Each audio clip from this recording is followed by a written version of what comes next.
Hey everybody, it's Ed from eatingconsciously.com. I wanted to make this video today to give everyone a up-close look at how to make seitan properly, because seitan can be a really tricky thing to make, and I failed at it many times before I actually figured out a way to make it come out not being like a rubber band. So today I'm going to show you the way that I do it.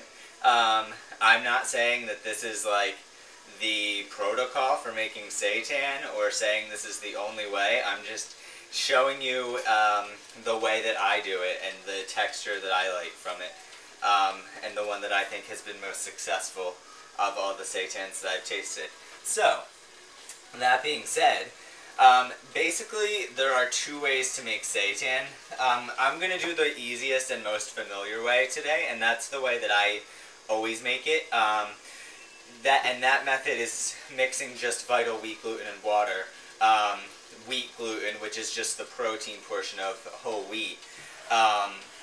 So there's another way you can make it where you actually start with the whole wheat. Instead of just the protein, you just start with whole wheat flour. And what you do is you make a dough ball out of water and flour, and you kind of massage it back and forth underwater and keep changing the water and massaging it until your ball that started out this big ends up that big, because you washed all the starch away and all you're left with is the protein. So that's how that method goes, and it takes a long time and it's not that great of a consistency. So I prefer the vital wheat gluten flour, which you can buy at any health food store, I think. And it just looks like regular flour. So if you've noticed in some of my seitan recipes, I usually am not really specific about quantities of seitan, vital wheat gluten powder, and water, because I don't really think that it matters. And I'll show you why. So I would say in this bowl I probably have about 2 cups. And this is kind of a lot. If you're just making it for one thing, I would make about half that, maybe like 1 cup of powder. But I want to actually make some little seitan like cutlets, almost like almost like a faux chicken breast or something like that. I'm going to make a bunch of those, and then that way I can put them in the freezer, and on nights when I don't have a lot of time, I just take them out of the freezer the night before, or just take them straight out of the freezer and cook them in the oven with sauce or something on them. It's pretty good, and it saves you a lot of time in the long run, rather than having to keep making it and making it. So, I'm also making a soup over here. I don't know if you can see, it's a chicken noodle soup, but it's obviously seitan noodle soup, and it doesn't have noodles, it has long grain basmati rice. So that'll be what I'll be having for dinner. So I want to hurry up and make this seitan so I can eat. So basically when you make the seitan, what you want to do is pour the water just right into the bowl, and pour like a fair amount of water till it's pretty much all covered up, and I'll show you about that much water I added. And what I'm doing is just massaging with my hand. Now I've said this many times before, but I wanted to show you what I mean by this. When I massage the seitan, I'm not really like mixing it all crazily. I'm just like running my fingers around in here. Now it seems really soupy, and it seems like it's probably not going to work out very well, but you gotta trust me on this, because I have had rubbery seitan many a times, and I can tell you firsthand it's not something that you want to eat.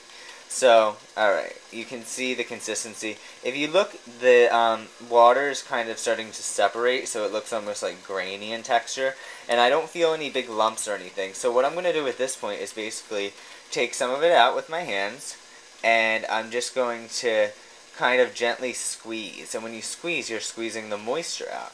And then what you can do with that, after you squeeze enough moisture out, all the protein comes together, and then you can form it into a little patty shape. So I'm going to go ahead and start molding out a bunch of those, because that's how I'm going to be cooking them. You can also take out the entire thing and just put it all in one big lump, and then put it into your boiling water. And then when it comes out, you can just cut it up or rip it up into little pieces. But I like the little cutlet shapes because they make they're good for portioning dinners and things like that. So I'm going to squeeze all those out, and then I will come back in about as long as it takes me to do that.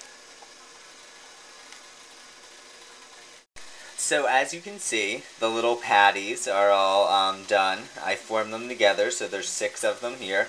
And what I'm going to do is just pick the little, actually I guess you shouldn't really put them on top of one another because they stick to each other. But that's alright. So I'm going to take these little chicken breast type things and put them into the water, just like that.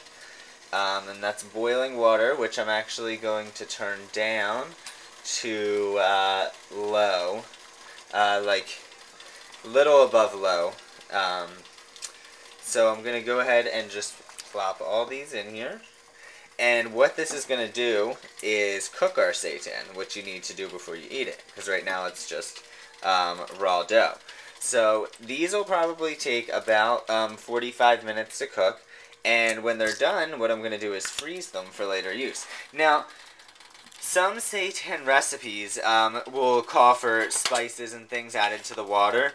I normally don't do that just because I like to just try to save as much time as possible, and I don't feel it adds that much extra flavor. But sometimes I do add some salt, some pepper, maybe garlic cloves. If you have any herbs, anything you like, feel free to throw anything in the water, but it's really not necessary for what I plan to use the seitan for anyways, which is probably going to be my faux chicken Parmesan, and also the lemon pepper chicken titties. So here is the soup too. So I'll show you what I'm going to do with that in a second. But we just want to remember, I turned the heat down to low, and now just put this cover on. And you know, you can put it between low and medium. It's like number 3 setting, and mine goes up to 10. So you might want to have it somewhere between low and medium heat. And like I said, it'll probably take about 45 minutes for this to cook. Now, I still had some left over that I didn't turn into little patties. So this kind is actually really good for making different soups. So this is kind of like a faux chicken and rice soup. So I'm just going to take some of this out of here and crumble it right into the soup. Now, some of the vegetables and everything else are still cooking in the actual soup. So while the vegetables are cooking, now it will also be cooking the seitan. And since these pieces are so little, they actually dissolve in about, or not dissolve, they actually end up cooking in a not too long of time, usually about 15-20 minutes. So you can have some really good soup with what seems to be chicken, but is not.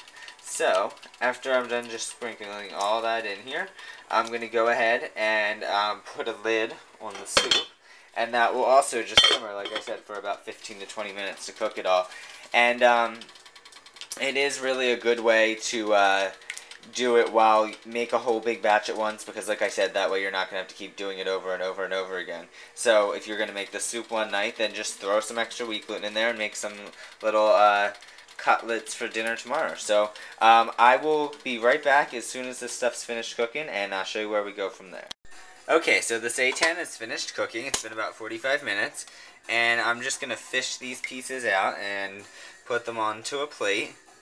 And then what you can do with them at that point, after you get them out, they're going to be very, very hot. So extremely hot. So you want to make sure that you don't try to do anything with them right away, because you will get burned. But you can see how they look like, well, I don't know if they look like cutlets per se, but they look like something. So, something people are familiar with. So, you're just going to let the plate, I guess I should have gotten a little bit of a larger plate, but you're just going to let them cool down on a plate until they're cool enough to touch. Then, what you want to do at that point is just squeeze all the water out of them, out of each one, almost like a sponge. And then you can freeze them, or you can use them right away. You can bread them and fry them in a pan. So I'll show you all the other ways you can make stuff with seitan in upcoming videos. So until then, visit my website, www.eatingconsciously.com.